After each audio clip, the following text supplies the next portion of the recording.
What's up everybody, this is Ven, and I welcome you to the M.O.C Spotlight, where we take apart what you build. For today's episode, we'll be going over Phazon, the Corruptor 2.0, created and posted on our message boards by Gus the Maurice. It's been a while since we covered a huge M.O.C, hasn't it? Now, before we get started, let me remind you about my method of reviewing, which involves a point system that is based on 3 fundamental attributes: the overall appearance of the M.O.C, the build of the M.O.C itself, and the concept and ideas behind the M.O.C's creation. Each quality will mount up to 5 points, leading up to a final score that will be determined at the end of the episode. And please remember that this is all based on my opinion. So, let's get this started. So, first thing I have to say is, holy crap, Big Blue has a lot going on here. Like, this is one thick looking M.O.C, and that's definitely not a bad thing. This thing looks really cool, you know, it has a really nice silhouette.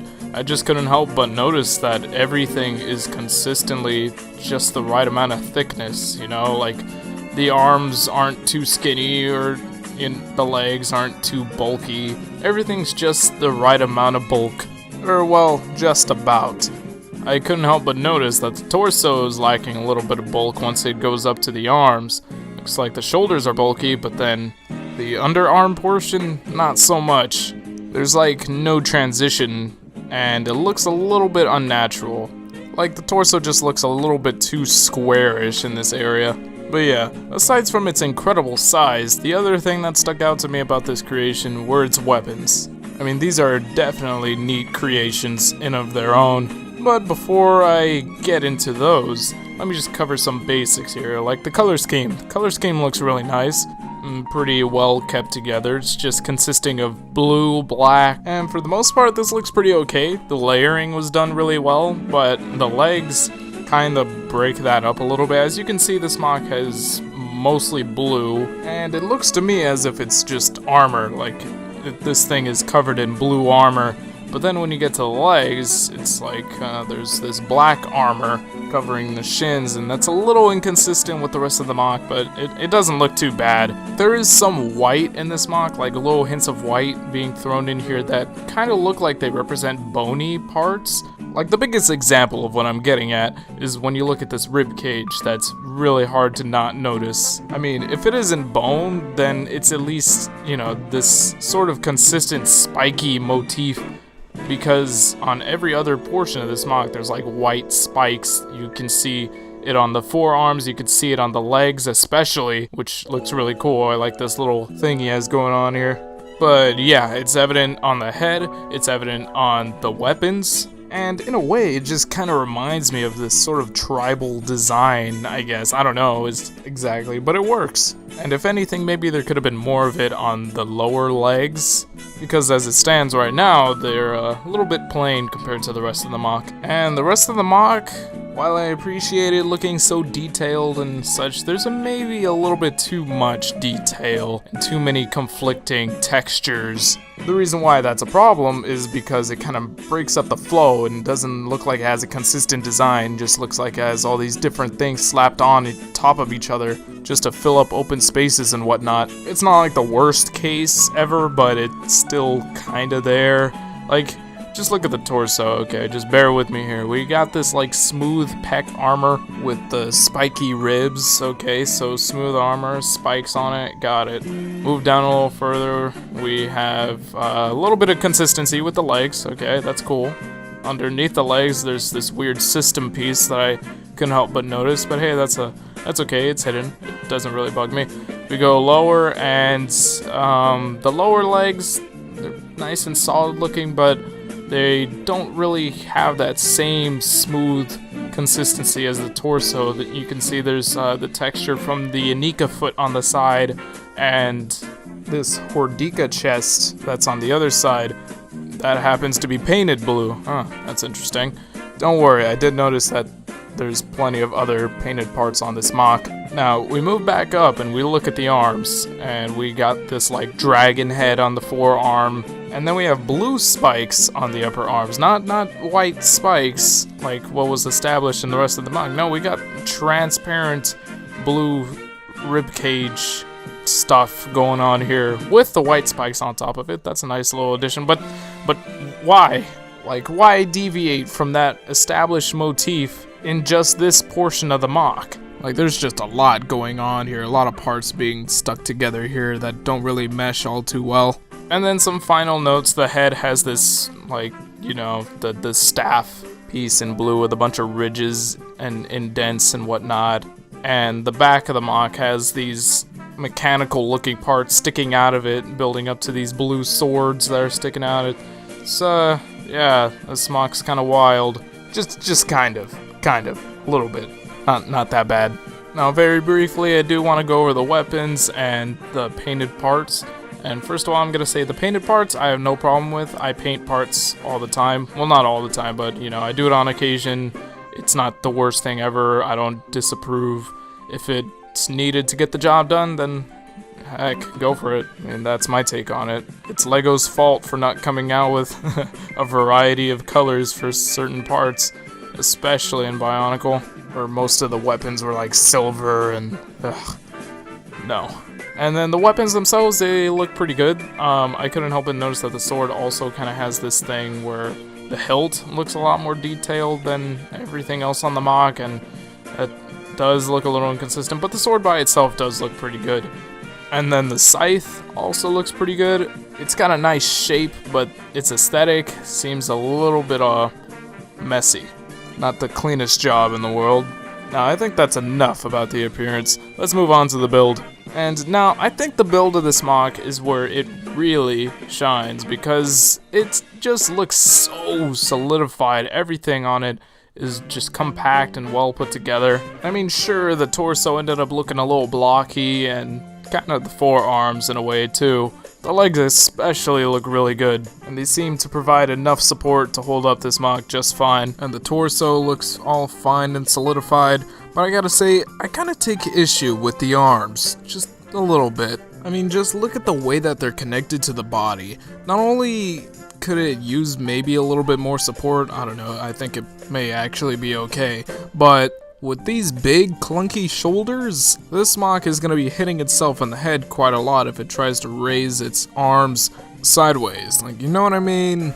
And this probably wouldn't be so much of a problem if the shoulders were at least set a little further from the actual torso, or the center of the torso, really. And what I really take issue with is the elbow connection, because the forearms look as though they carry a lot of weight to them already. This connection seems really spindly. I think it's really smart that there's a friction joint used here, but that's kind of superfluous if there isn't a way to keep that ball piece from falling off of the axle. Now, I'm gonna give him the benefit of the doubt and say that there's probably a stopper on the end of the axle that's preventing the ball joint from slipping off, but if not, that's a big problem, because then this guy's forearms are just gonna be popping off wildly. And now, briefly, back to articulation. I couldn't help but notice, but the legs seem a bit limited. It doesn't look like they really have a free range of motion because of these panels that are kind of sticking out from the hips. And while I do like the way that the panels look, it seems as though they're really fixed into just that one position, and therefore restricting the legs as well. So, one last thing to know about the build is that his scythe actually has a bit of a function. It can transform between being a scythe or being a large blade, so that's pretty neat. That's all I have to say on that. Now, concepts? Let's start with the big idea for this big guy. This MOC is basically a revamp of a previous creation that the builder came up with. And as you can see, there have been some major improvements. It looks a lot better, and its design is a lot more coherent too. And I'm not sure what the main goal was behind making this MOC, or rather what it was inspired by, but there are several small ideas that do make up this large warrior thing. I mean, he's got this big, armored, burly stature. Some features on him I would even say look quite samurai-esque. And he's got these big frickin' weapons. And he's got this big arm cannon that's actually inspired by Metroid Prime. So there's definitely a good bit of creativity in this MOC. Some really creative ideas and designs being thrown in here. But if anything, I gotta say some of it could be done a little bit better. And of course, I'm referring to the things that I've been pointing out this entire video. So with that said, This MOC is a pretty decent execution of ideas, but still carries the potential to be much better than it is right now. And since I'm running long in this video already, let's move on to the final scores. So, in terms of appearance, I give this MOC a 3.5 out of 5. It's a pretty okay looking MOC, but I'm a little set off by some of the inconsistencies in its design and then the weird squarish torso. I think it'd be better if it maintained this smooth armor aesthetic throughout the MOC. Maybe keep the black parts looking a little bit mechanical so that there's actually something underneath all that blue armor. Establish a set list of consistencies. Blue is the smooth armor, black is the mechanical stuff, and white is the white little spikes all over the place. And I think it would look a lot smoother and have a sense of flow in its overall design. As for its build, I'll give it a 4 out of 5. There's not much I can say that's wrong with this MOC's build, aside from maybe the elbows, but even then I'm not exactly sure is actually there, because for all I know, that axle probably does have a stopper that prevents the ball from sliding off of it. But even then, I'd say that the elbows and the shoulders could use a bit more support, maybe. And the shoulders, I think, could have been done a little bit better so that their movement isn't hindered by the head. And of course, same goes for the legs, which are restricted by these panels. But aside from that, overall, it looks like a really solid build. Just a few tweaks here and there and it's good to go. As far as the concept goes, I'll give it a 4 out of 5. It's pretty obvious to me that the main goal was to make this MOC just look really cool. And with that said, it does look pretty cool. I do have some problems with it, mainly in some portions of its appearance, but I think once all that's improved on, then this MOC has the potential to look really freaking cool. Because so far this looks like a pretty creative take on some sort of cyborg samurai warrior thing with an arm cannon. So to wrap this all up, we're left with the final score of 11.5 out of 15. Overall, it's a pretty good MOC. The builder clearly got creative with it, but I do think he did a little bit too much in some areas, and not enough in others. So with that said, great job, Gus the Maurice. I hope to see more out of you, and I especially hope to see Phazon the Corruptor 3.0, if that ever becomes a thing. Unless you're already satisfied with how he looks now, in which case, that is perfectly fine. You're allowed to be proud of your work, especially since this is such a vast improvement over the previous iteration. So it's not my job to tell you what to do with your MOC. I simply just provide critique and suggestions on how I think it could be better. But if you're already proud of your work and you feel like it doesn't need to change at all, that's perfectly fine. It is, after all, your own creation and not mine. That goes for the rest of you, so please keep that in mind whenever you receive criticism from anybody, including me, unless they're just being jerks, and, well, I don't know what to tell you. But anyway, thank you all for watching. Be sure to check in on MOC Spotlight next week.